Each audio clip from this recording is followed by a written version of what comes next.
આજના એપિસોડમાં જાણીએ પોલિટિકલ પાર્ટીના બદલાતા ચિહ્નો વિશે। આઝાદી પછી 1952માં યોજાયેલી પ્રથમ ચૂંટણીમાં કોંગ્રેસ પાર્ટીનું ચૂંટણી પ્રતીક બે બળદની જોડી હતું, જ્યારે ભારતીય જનસંઘનું પ્રતીક દીપક હતું।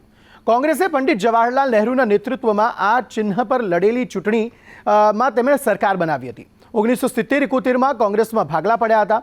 મોરારજી દેસાઈ અને ચંદ્રભાનુ ગુપ્તાએ પાર્ટીથી અલગ થઈને કોંગ્રેસ નામનું સંગઠન બનાવ્યું। વિભાજન થતાની સાથે ચૂંટણી ચિહ્ન બે બળદની જોડી વિવાદાસ્પદ બન્યો, જેથી ચૂંટણી પંચે તેને જપ્ત કરી લીધો।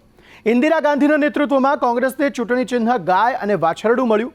જૂન 1975માં દેશમાં ઇમરજન્સી લાદવામાં આવી અને ઇમરજન્સીના અંત પછી 1977ની લોકસભા ચૂંટણીમાં વિરોધ પક્ષોએ કોંગ્રેસના આ ચૂંટણી ચિહ્નને મુદ્દો બનાવ્યો અને તેમના ભાષણોમાં ઇન્દિરાને ગાય અને સંજયને વાછરડા તરીકે સંબોધેલા। 1977ની ચૂંટણીમાં જ દીપક ચિહ્ન સાથે જનસંઘે ભારતીય ક્રાંતિ દળનું વિલીનીકરણ થયું અને જનતા પાર્ટીની રચના કરી, જેને ચૂંટણી ચિહ્ન ખભા પર હળ મૂકેલ ખેડૂતનું ચિહ્ન મળ્યું।